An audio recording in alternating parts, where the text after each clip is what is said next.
Happy New Year, YouTube, and New Year, new videos. So, I wanted to take a look at something different, and I wanted to talk about a Lego set I have. I want to talk about a bunch of Lego sets since I started getting seriously into collecting them.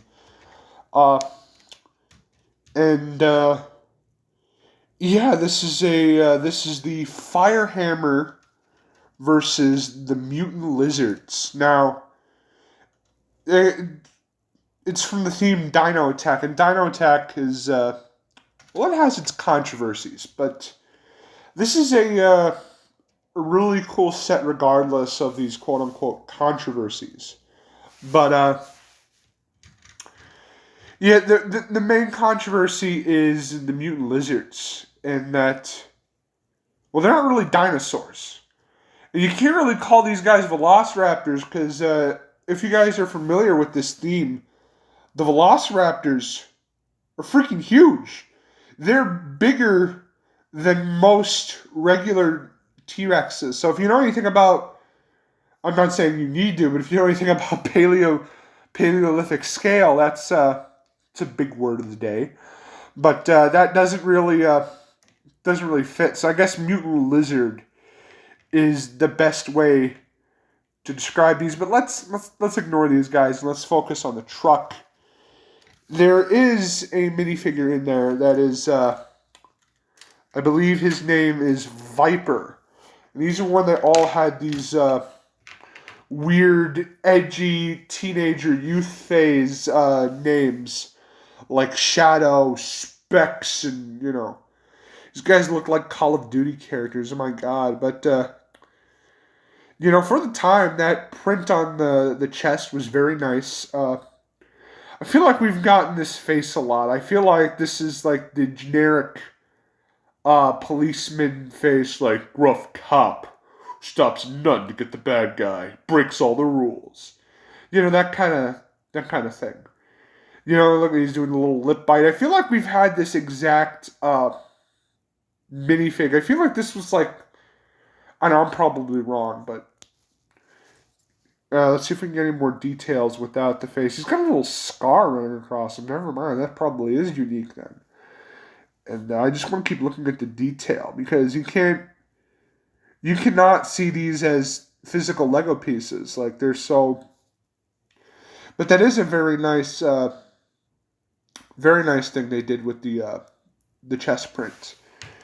Now, there's not a lot of interior, and if you guys know me, you probably don't. This is the first video I've ever posted about Lego, but I'm a big interior space kind of guy, and this does have a lot of it, but at the cost to where it doesn't really have any detailing.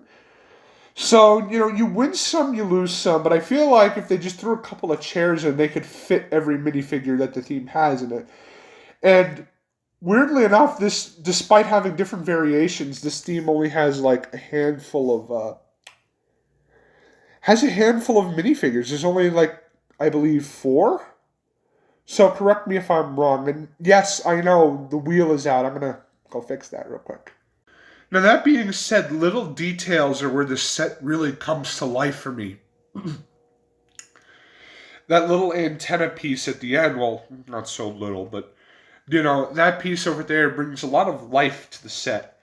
And these little pieces over here representing a rear view mirror are a really nice little touch that adds a lot of life to this set. If you go to this side, you'll see a walkie-talkie, which is, I guess, is useful when you're running over mutant lizards at 65 miles per hour on a deserted post-apocalyptic highway.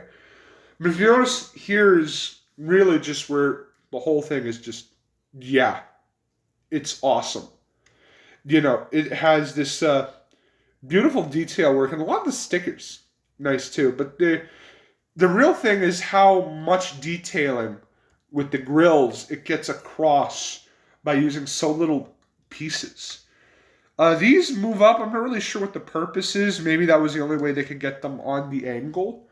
This engine piece is also nice. And these lights, really, I really like these a lot. They can move with it. So that's Pretty cool piece. And if you go to the bottom side, it's all a bunch of Technic parts. A little bit of white off coloring, but you know, it's under there. Nobody sees it. And this is a really fun build. Like, putting this together was a lot of fun. It isn't repetitive, and it's really just, yeah, it's coming together. The sticker placement could be better, but it's not my own. And it really just gives that vibe of just, yeah, you know, tough. I didn't put these stickers on. I really feel like I need to say that. This is a used set, and I feel like people wouldn't be so mad about stickers if maybe they gave, like, a bunch of different, like, 3 or 4 different sheets in it. So if you get them wrong, you can just put them back on again. Man, these just give you, like, late 90s Jurassic Park vibes. And this whole thing feels like it was from that one Jurassic Park arcade game. You know, the one where you're clearly shooting at the dinosaurs, but you're capturing them. Yeah, that was what this is. The color theory on this is also really good. Tannish sand color, I think. And the dark maroon really does this set a lot of favors. And, you know, the best part about this set is that it feels tough. Like, this feels like it could just crash into any other set you have on your display and just, yeah, murdered. You know, and it really just feels like it could just run on these things, you know. It's just awesome.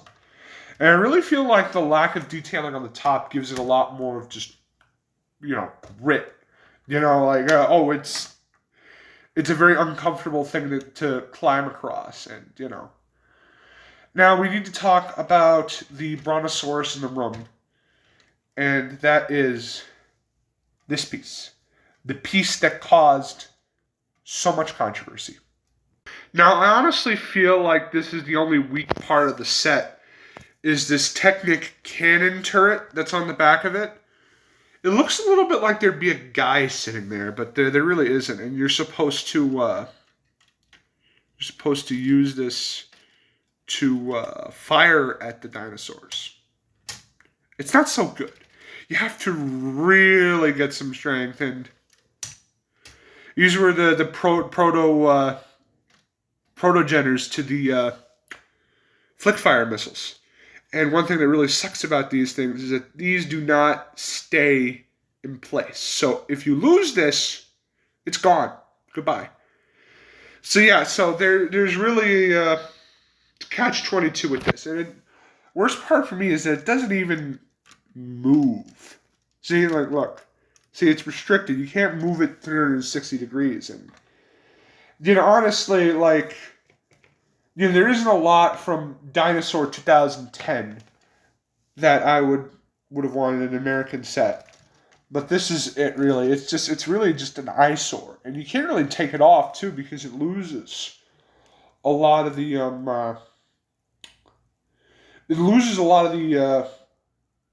the space. There's not a lot of space after that. There's just blank space over there. So, just like how I'm spacing out in that conversation. So, really, I don't know, maybe I'll get the European version at some point. But yeah, they censored this Lego theme in Europe.